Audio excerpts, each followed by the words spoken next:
Hello, everyone. Welcome to Foresight's Biotech Group. Today, we're here with Kris for a seminar on replacement technology. Thank you so much, Kris, for joining us. Thank you. And thank all of you for coming. This will be like a 30-ish minute presentation followed by a Q&A. We're all busy, so I appreciate your time, attention, and interest in therapeutic replacement for longevity. It's a Foresight event, so I imagine everyone in the attendance is keen to see what the future has in store. And the only way that will happen for those of us here today is through radical life extension. I say radical life extension because the term longevity is sometimes used to describe things that will help you live a few years longer or make you look a few years younger, which are both good in their own way, but won't help the people living today reach a technology level where they can live as long as they like. To do that, we need to address the number one cause of death, which is aging. So today I'll go over three things. First, what replacement is and where it sits in the landscape of longevity strategies. Second, how replacement will work at a high level, so you can judge for yourself whether it really is currently the best strategy for radical life extension. And third, some of the gory details to give you a real sense of where the technology is and where it needs to go. So if your goal is radical life extension, what can you do? There are four potential solutions. You could move your mind into a computer and then move to a new one periodically, like a hermit crab. Or you could use advanced bioengineering techniques to change your biology to be more robust and ride a series of genetic upgrades to biological immortality. Or you could use biological and artificial replacements to maintain your body and brain, swapping out old parts with new ones as needed. What do all three of these strategies have in common? Well, they are all solutions to the problem of aging. Also, they all require new technology and infrastructure to be built before they will become available. I mentioned a fourth option, but this one is a little different.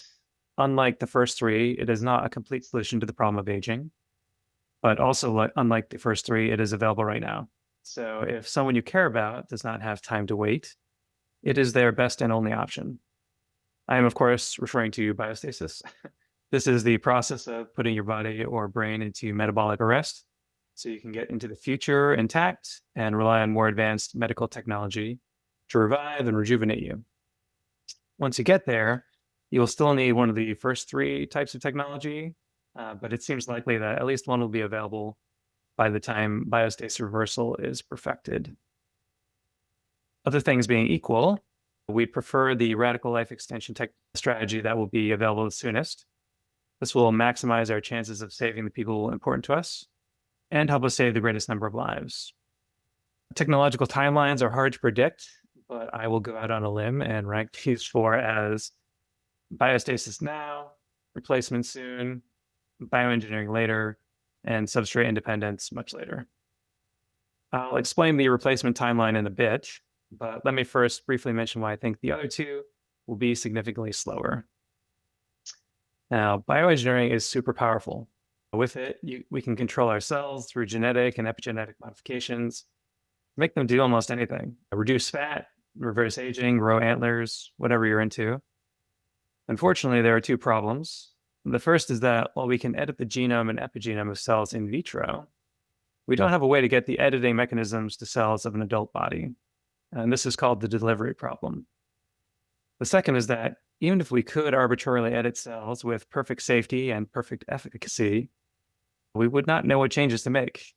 We have a few ideas for small improvements, like giving people a better version of the ApoE gene, but a lot of work needs to be done to understand human biology and develop the tools to design changes that will have a large impact.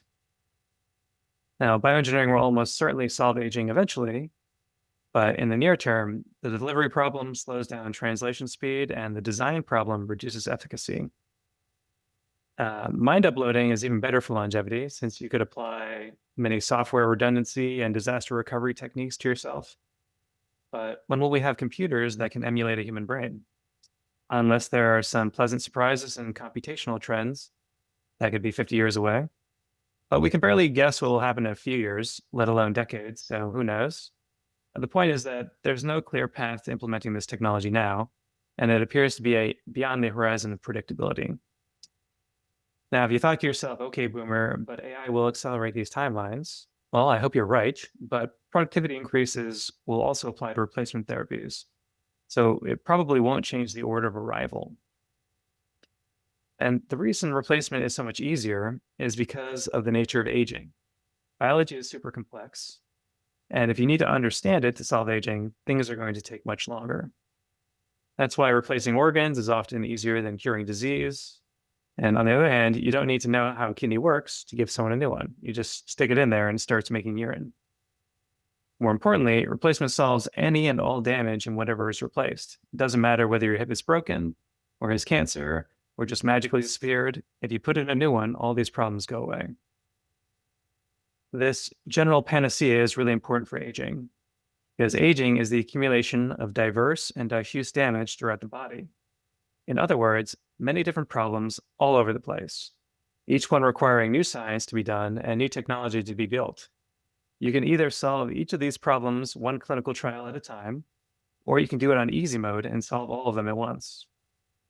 One of the reasons I feel confident that replacement can have a big impact soon is that the Longevity Biotech Fellowship has developed a technology roadmap, and there are clear, achievable milestones to get us to a situation where people can live decades longer than they do today.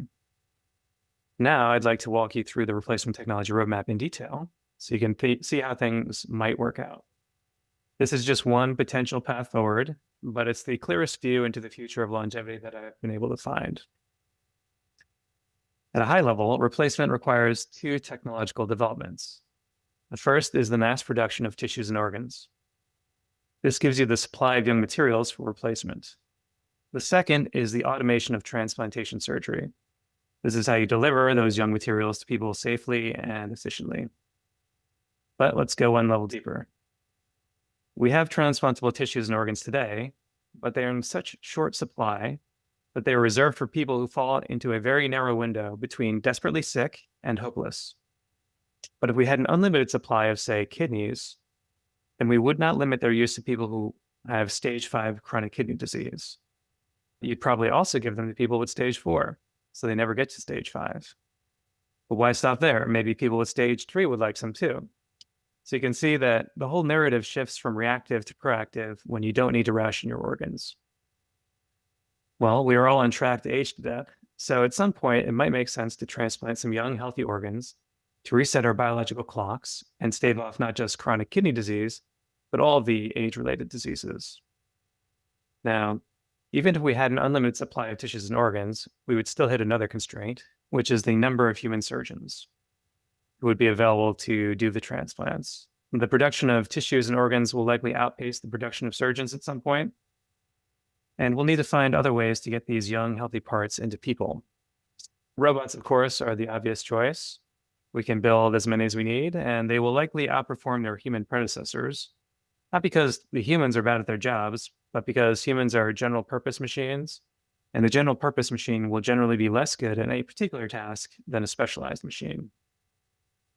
So instead of a human or a humanoid robot, ideally you would have a dedicated surgical robot that is designed to do just what you need and do it extremely well. This would not only allow everyone to get the surgeries they want, but also reduce mortality rates and improve outcomes. You might wonder, how will we ever figure out how to transplant every part of the body? I mean, there's a lot of stuff in there, right? Well, it turns out that most of the body is already replaceable with today's technology. In current clinical practice, we can replace enzymes and hormones when people can't produce them. We can replace organelles so babies don't inherit mitochondrial diseases. We can replace bacteria in your gut and other areas to cure infections, and bone marrow cells and other cells that with leukemias and other diseases, and extracellular matrix like corneas and bones, and tissues like skin and tendons. We can replace kidneys, livers, lungs, hearts, pancreases, intestines.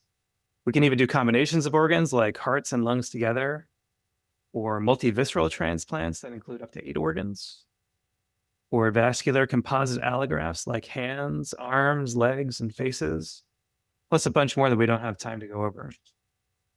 So this whole notion of swapping out basically every part of the body is not some distant dream. The truth is we can transplant most tissues and organs today. This kind of replacement has already been a game changer in medicine, providing truly disease-modifying solutions to patients who have no other options. We often can't help patients with drugs because we lack scientific understanding of their disease, or we lack the technology to engage that disease at a metabolic level. Replacement gets a shortcut around both of these problems, making it the fastest and surest way to solve aging.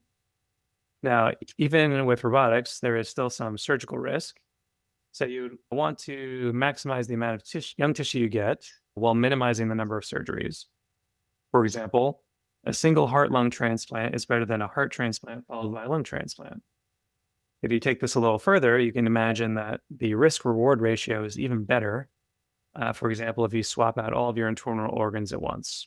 This might sound difficult and dangerous, and it is, but it's not as bad as you might think. The reason is that the number of connections that your internal organs have to each other is much higher than the number of connections that they have as a unit to the rest of the body. So it's actually much safer and easier to transplant them together if you can. Now, having a young set of internal organs will likely help you live a good deal longer and push back the onset of many age-related diseases. But can we do better? In fact, we can. There is another natural point of intervention where it is relatively easy to transplant an even larger amount of tissue in a single surgery, and that is the neck. In other words, we can rejuvenate 93% of the body in a single surgery if we perform a body transplant, commonly referred to as a head transplant. This is a procedure where you take off a patient's old and busted body and attach a young, healthy body from the neck down. The neck is a convenient place to work because evolution has stretched all the major connections into long tubes that make them relatively easy to access and work with.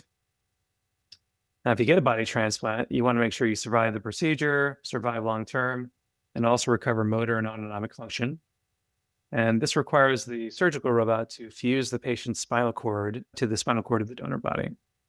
You may have heard that spinal cords can't heal, but that is only true for cases like car accidents, where blunt force trauma causes diffuse damage along the length of the spinal cord. However, if you use a sharp scalpel to cleanly transect a spinal cord and immediately apply medication to the wound, it can be put back together. This has been shown in animals. For example, the rat shown in the screen had its spinal cord completely severed and then repaired. It was immediately paralyzed because of this, but over the course of 2 weeks, it regained the ability to walk.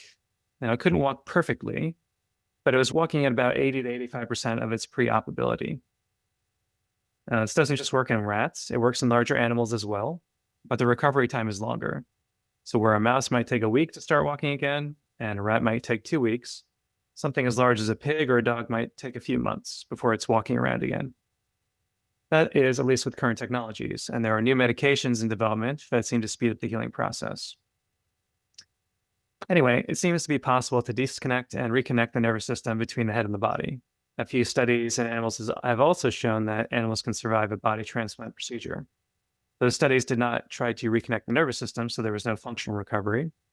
And some people are now trying to do both at the same time. For this kind of auto-transplant experiment, the body comes off and goes right back on the same animal. And this is just to show that the procedure is both survivable and that function can be regained after some recovery period. Once all of that is working, the next step is to test heterochronic body transplants, where old animals are given young bodies. Afterwards, we would observe the impact on biomarkers, health span, and lifespan, and also see if the procedure can be repeated. So if giving an old rat a young body makes it live an extra 9 months, can you wait 6 months and give it another new body and extend its life even further? While I'm anxious to learn the answer to that question, we don't have to wait for body transplants to be ready to learn more about the impact of heterochronic transplantation. We can start smaller and work our way up to see what the impact is of various doses of replacement. We know the young cells seem to have some health benefits, and maybe a young set of legs can help you live an extra 5 years, or maybe you can get 10 years with a young heart, lungs, and thymus. We don't know what the therapeutic dose of replacement is, or what combinations would be most effective, but the sooner we find out, the sooner we can get these techniques into the hands of doctors. In the meantime, what can we do to make progress towards human therapies? Well, it's a no-regret move to scale the supply of replacement parts.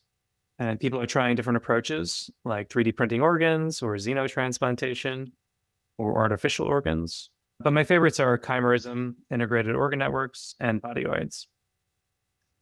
The chimerism approach is to grow human organs in animals like pigs. The way you do this is to genetically edit a pig zygote so it can't create cells that will develop into, say, kidneys. Then at the blastocyst stage, you inject normal human cells that will eventually fill in for the missing pig cells and grow a human kidney instead. So pig products may no longer just be a cause of, but also a solution to heart disease. Even better are integrated organ networks, which are tissue constructs that produce a large number of different organs in a single unit. It's hard to grow a single lung in isolation because you need to supply it nutrients, remove waste, etc. But if you grow all the organs together, they can perform their normal functions and support each other, just like they evolved to do.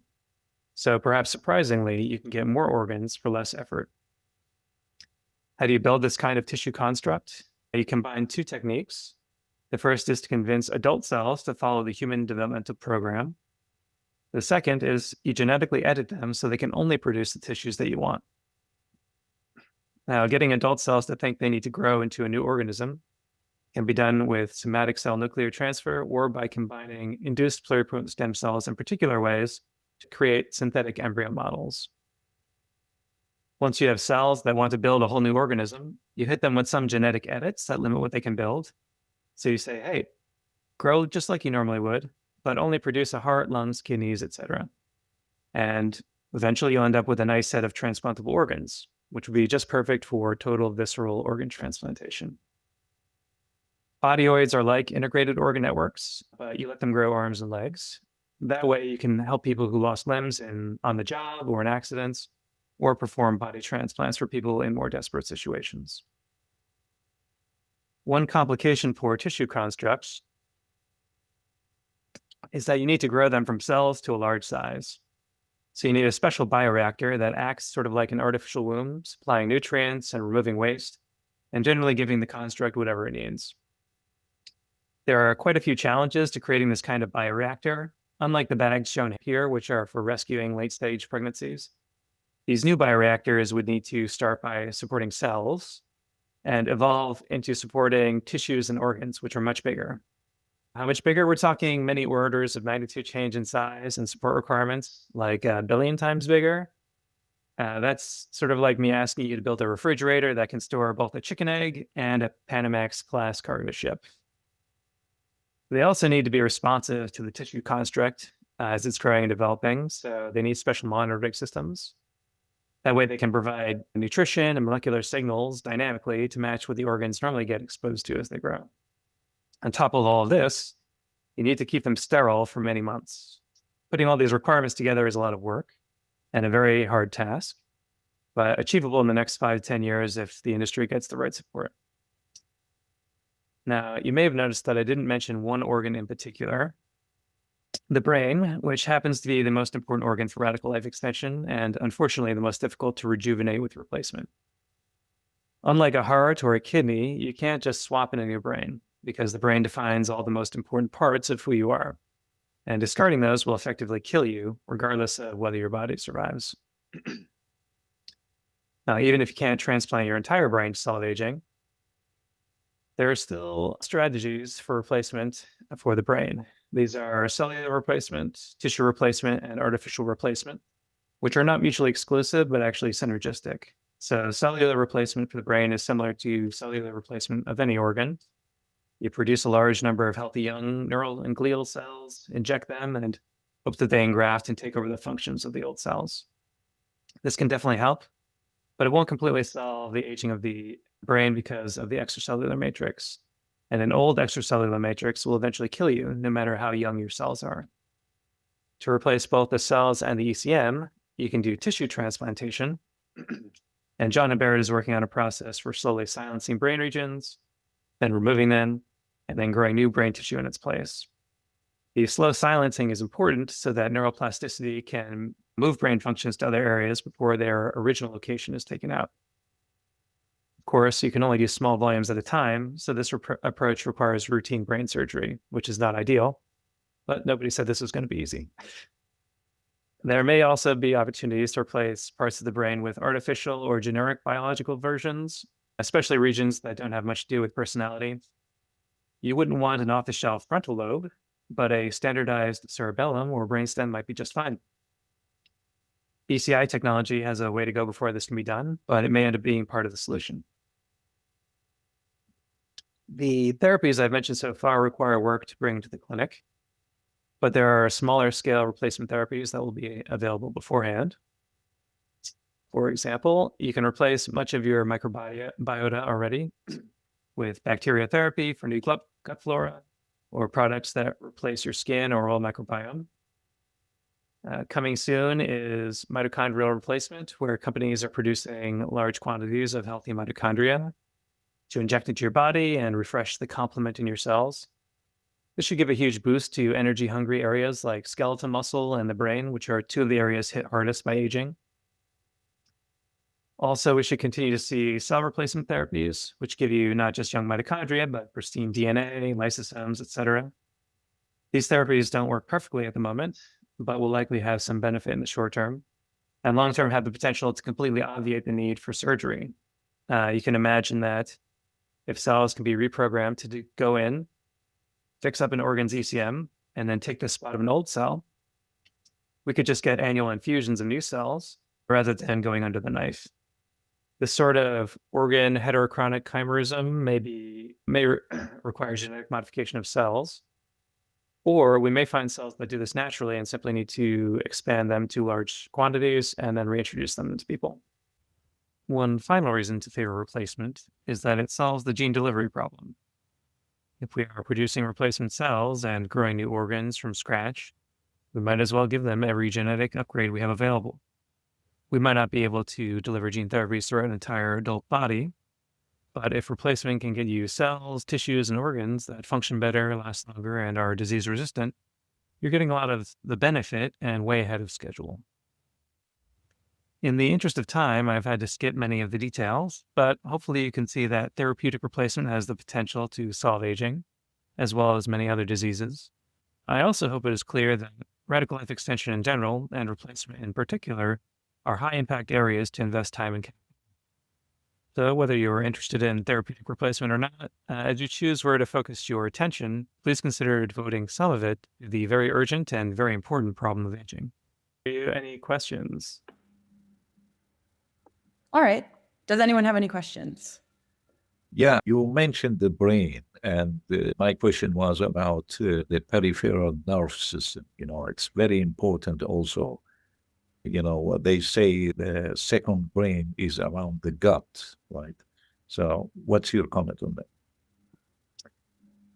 Yes, it's not clear what if impact replacing your peripheral nervous system would have on your personality and personal identity. People get these transplanted nowadays, so you could probably go interview people who have had multivisceral transplants, like had the whole digestive tract replaced, and see if their friends and family notice any difference. Of all the reports I've read about, there's really no meaningful difference, at least in major things like memories or personality. I could imagine that changing out your organs or peripheral nervous system might change feelings or something, or like dispositions. So maybe you feel a little hungrier than you used to. Maybe you have an appetite for different kinds of foods, but I imagine it wouldn't have a huge impact. The other thing that is also important, I think, is the issue with the small vessel disease. Are you aware of the importance of that in transplantations? So there are many things that impact current transplantation techniques that need to be worked out. You can have problems with your blood vessels, but you can also have problems with the immune system. And like I said, I had to gloss over some of the details about transplantation. And there are potential solutions to all the problems that might creep up as we're trying to give people new tissues and organs, but nothing has been completely solved yet. Did you have a specific point about small vessel disease, or just transplantation difficulties in general? Yes. For example, there are problems with small vessel disease, whether it's coming from the donor or the recipient. But it is also important to recognize that the major problem is with the recipient. So if the recipient has a small vessel disease, even if you put a new organ, you will have problems actually integrating that organ with the body. And that in many ways, through several mechanisms. Not short terms necessarily, but longer terms, like months. And in terms of months, there will be a serious problem with that. So how would you solve the small vessel disease? It's not easy at all, because it's something that affects all your small vessels everywhere. And right now, there is no cure for small vessel disease. We are trying to find a solution for that. We're working on it. But until now, there is no solution for it.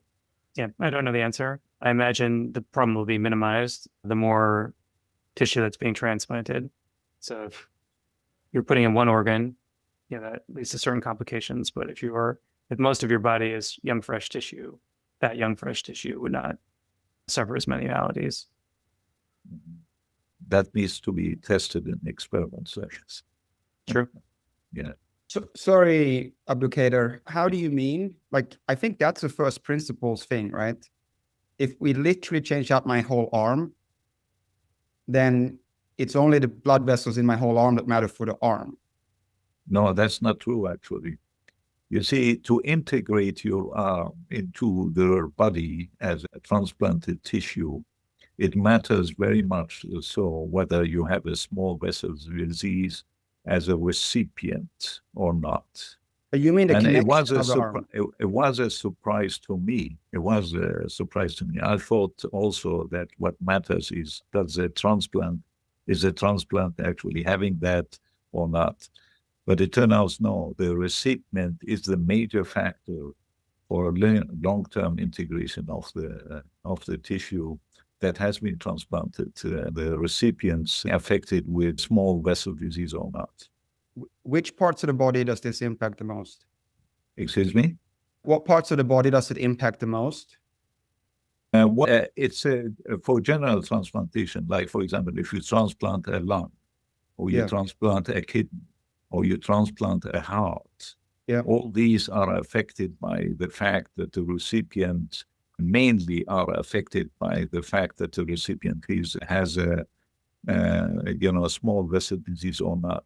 Now, I didn't look at the arm, like transplanting a limb. Let's stick to the ones you said. So in the example that Kris had, the most taking this all the way, right? You literally are transplanting everything except the head. In that context, the lung and the heart, they're not connecting to any old recipient, right? Everything around the lung and the heart are new. Yeah, I mean, transplanting everything, I mean, this is just in theory now. I mean, you yet to have to present an example of that, right? So, I mean, that's what I said. I mean, it needs to be tested in experiments, how many can you transplant and integrate actually into a body. Now, you think, there is, in physics, there is this three-body problem. I don't know if you are aware of that, Once you have three bodies, then it becomes so complicated, and there are permutations of problems. So, I mean, it needs to be tested, of course, but the problems can permutate if you have multiple organs actually implanted. Yeah, I'll stop now, but it seems like other problems might come up, but not the small vessel connections to organs you're talking about, because anyway, I'll stop now. Sorry, Kris. Yeah, all interesting stuff to me. Any other questions, comments, concerns? Looks like Micah has one. Do you happen to know what the largest organ or largest thing that we have grown from, let's say, iPSCs or any other starting cell, a womb involved? It could be an organ, it could be an organism. Like, what's the biggest we've done? I think it's mouse embryos to like 30 days or something, and they're just fed via diffusion. Yeah, so I guess that I'm also aware of that one, and this gets to the thing that I worry about with the growing replacement. So the xenotransplantation, I think, works great because we have a womb involved in the growing of these pigs. One of the concerns I have with replacement is that I'm worried that completing that full circuit of getting full, morphological completeness from single cell may require a womb, because at least in all mammals right now, that's the only way we know how to do it. And basically all the other problems you talked about, I worry less about. They feel like just engineering problems. That one feels much closer to a basic research biology problem. And I worry that may cause the timelines to end up closer to the biotech engineering route. I'm curious what your thoughts. Do you think that's actually going to be a relatively easy problem to get full organs from single cells, or do you think xenotransplantation is a good enough stopgap that we kind of ignore that? I don't think transplantation is good enough. I do have some reasons for optimism around artificial wombs. And one is, for humans, the embryo is pretty aggressive in forming a placenta, and you can get pregnancies that are outside of the womb. So if an embryo floats into like the woman's abdominal cavity, it can kind of latch on to any organ and embed blood vessels and grow there. And you have these kind of strange pregnancies that, a baby can be born without ever having been in the womb. So you just really need, for human embryos or for human development, you really just need a sufficiently conducive environment. You don't need an actual womb. And you could probably create an artificial environment that has enough nutrients and things. Interesting. I didn't know about that. That does give more optimism. Yeah. Great. Any other questions? Noreen, I think you had a few comments. Yeah, I just wanted to say that this radical process of replacing body parts or the entire body except for the head sounds to me like something that would be necessary until we can hopefully at some point reverse aging, right? Because I mean, it would be better if we can, just use drugs to reverse aging than having to replace, body parts. Yeah. This is what I wanted to say. Yeah, I think everyone would prefer just to have some injection, some gene therapy that keeps us young and healthy. It just seems like that is further out, and a lot of people will need something else in the meantime. Yeah, true. Thank you. Mm-hmm. Like on kind of connecting to that, and then one other thought, where there's a lot of questions around, but what about the brain? What about the nervous system and so on? I think I really liked your story arc. The two parts I think might be valuable to add. One is that it seems as if neurons and the brain in many ways is aging because of the body aging. And that like if it actually was in a young environment, it might not age as fast. So I don't know if you've seen this. Like Probably. There's a paper, by the National Academies in PNAS, where they take mouse brain tissue and transplant into baby rats. And the rats is of a species that lives twice as long as the mice. And when the rat is halfway through its life, they look at the brain tissue, and the mouse tissue is as healthy as the rat's brain tissue, even if it's at the maximum lifespan of the mouse, right?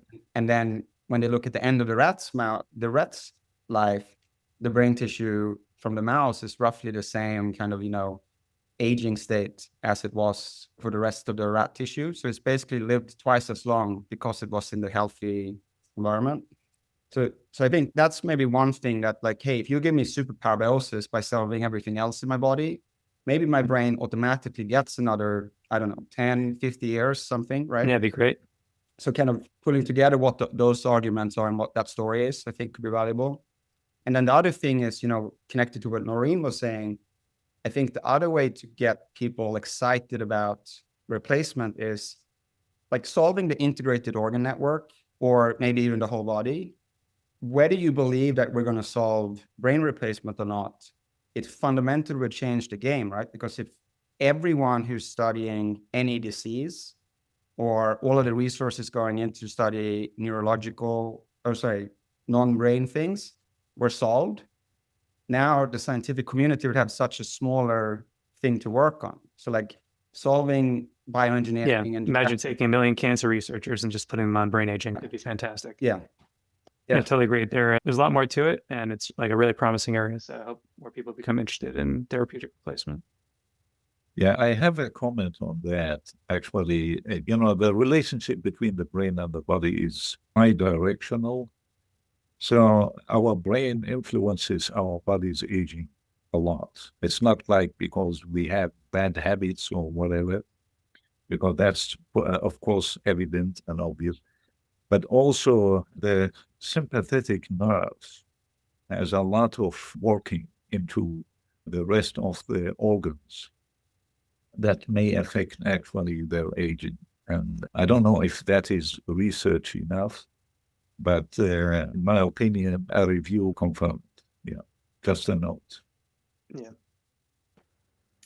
I think Micah has a question. Also, Seb, if you have that paper, could you link it in the Yeah, chat? I'm just pasting it now. Sweet. Yeah, this is a little bit off topic for the specific presentation, but since you brought it up, I'm going to use about it. So I generally agree with you on substrate changes being fairly far off for the designs like the ones you talked about, you know, the scan a brain and then upload it, etc. I'm curious if you have any thoughts on timelines for something more like an exocortex, where you use a BCI of some sort, connect your brain to some sort of external different substrate, like a digital substrate, start using that, and then over time slowly use it more in your biological brain less and less. And so rather than trying to just migrate the whole thing at once, you kind of just slowly move over to a new substrate. This kind of aligns with Jean-Hubert's work on, or talks he gives about how you can, as long as the movement of processing is slow enough, you can move from one part of the brain to the other, right?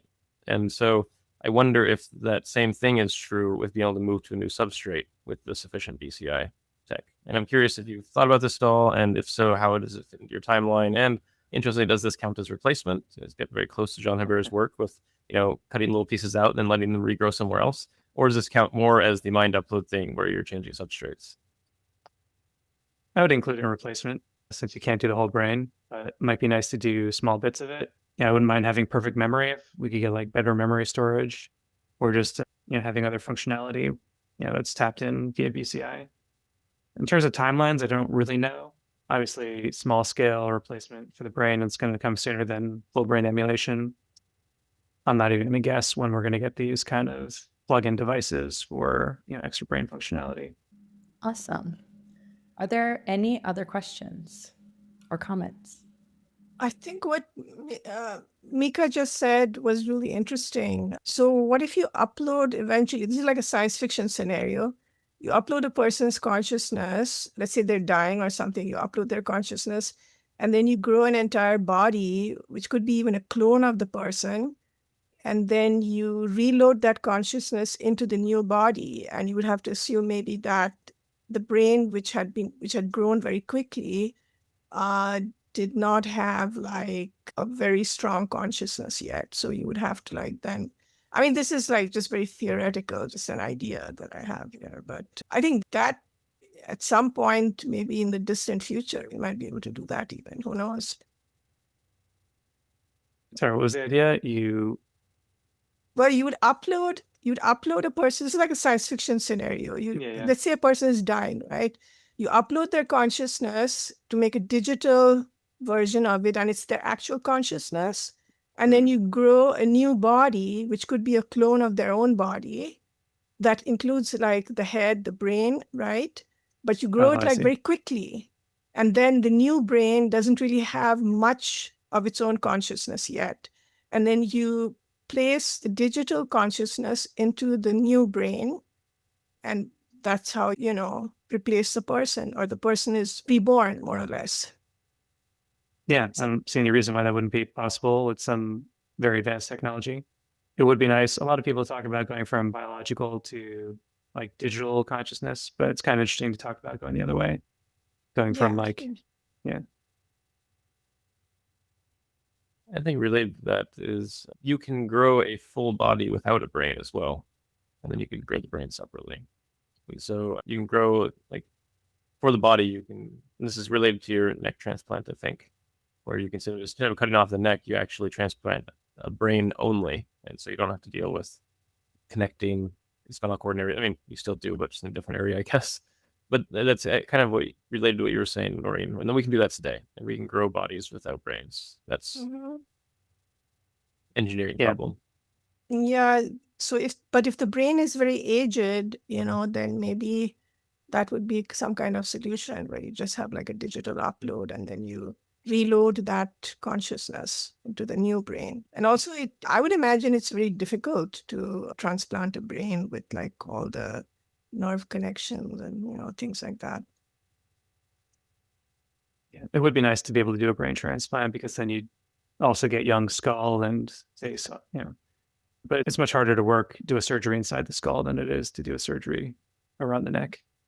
Can you talk a little bit, if you know, on what the current state of the art is in terms of robotics and surgeries and transplants? Like, is this a nascent field that, we can imagine exists but doesn't at all? Or is this a thing that people are actively working on and or maybe even something used in the clinic today? There's a lot of robotic surgery. Most of it is physician assisted. So it might scale the motions of a physician's hand so that he can operate at small scales, or it might position instruments to help him get very precise motions. But there's really no automated surgery going on. I think that's partially technical and partially regulatory. And I think pretty soon it's going to be obvious that automated surgical systems will be faster and better at surgeries than people. Yeah, so I think it's still early, but coming soon should be a lot of good stuff in robotic surgery. So how does one get funded experiments on animals where you can actually swap the head and see how feasible it is? Because if we can't do it say on rats or something big enough where we have the surgical techniques, that would be a point of proof, right? There's not a lot of funding for this kind of research. There's HydroDAO that's interested in funding replacement work. Some people do it just because they're interested, but there's not a lot of like government money or things like that flowing into replacement at the moment. And not just replacement, but just even rejuvenation, right? I mean, it saddens me that we can't even rejuvenate a mouse. And really, what's standing in the way of that? If we can't do that, what's, is there, that would seem like the first step. And it seems there's no funding or something is standing in the way of that, right? Yeah, I don't know the answer. Even, it's probably, scientists tell me it's easier to do it before the organism is born. Okay. Can we build a 100-year-old mouse? Can we engineer one, right? Not that I would want it out of the lab at the rate they breed, A 100-year-old mouse would be quite dangerous. But as an experiment, it would be good to see more of that happening, right? Yeah, Aubrey de Grey has his robust mass rejuvenation thing where he's throwing a bunch of drugs at mice to see what happens. I honestly think you could blow that out of the water just by doing some replacement therapies on mice. Young bodies what he's doing, he's got the funding and it has value. But even just as a proof of concept, can we make something? Do we understand enough about the genes that kill us or whatever it is, whether it's genes or signaling or, that kills us? And can we engineer an organism that fixes all those issues, right? It's just a proof of concept that immortality is feasible. Like this radical longevity.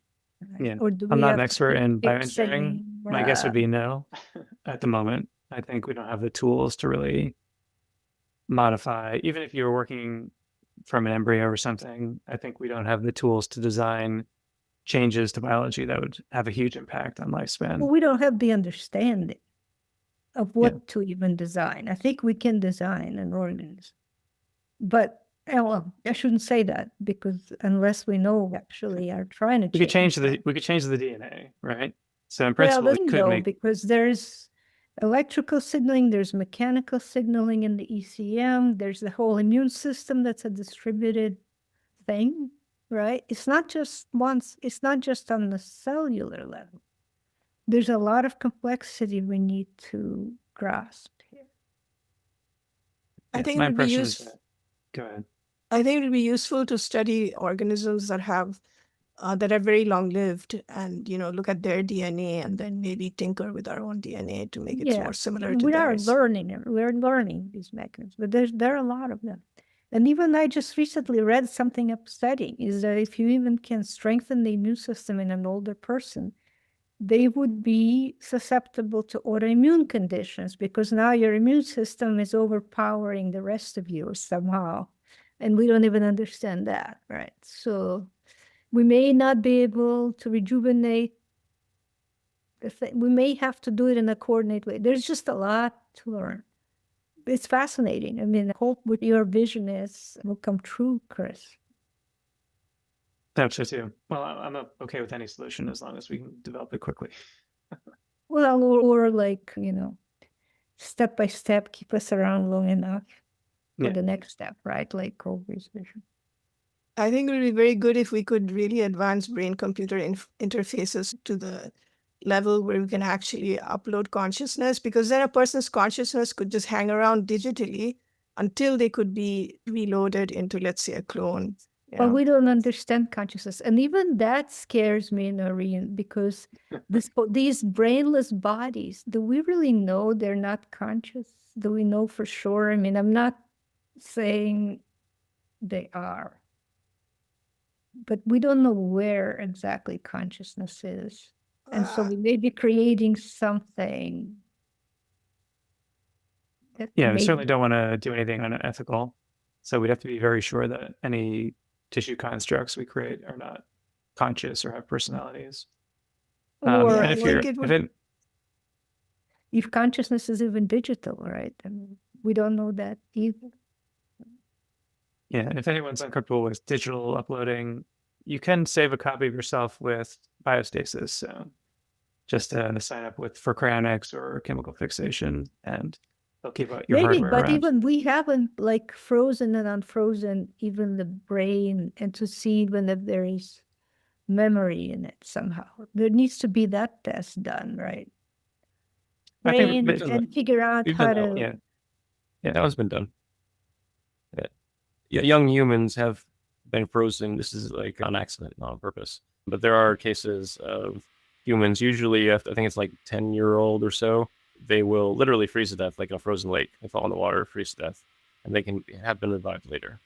And so we do know that, at least theoretically, freeze thaw. Well, it'd be interesting to read about it, but that's at least encouraging, right? Yeah. It's a data point. Well, I think we're almost nearly at time. Micah, did you have one more thing? I do. If you have a quick answer, feel free, or just punt on it. What is the biggest set of replacements we've done in a single animal? Any model organism, ideally mammal, where we've replaced multiple things, Heterochronically, or just to do it? Ideally, the animal lives afterwards, and to even better, we know how long. I'm curious, where are we at for animal models on replacement? Robert White in the 80s did full body transplants in monkeys, so everything below the neck. Okay. Do you know if anyone's done separate, anything, I guess, less than the full body transplant, where they do all the organs like you talked about? People have done multivisceral, like doing the digestive tract and things like that. I don't know anyone who's done total visceral transplantation. Okay, thanks. All right, then. It looks like we're at time. So thank you so much, Kris, for the great presentation. My pleasure. Thank you, everyone, for the engaging discussion. It was really great today. So, Any more questions? I'm on the Foresight Discord server. Feel free to hit me up or find me at krisborer.com.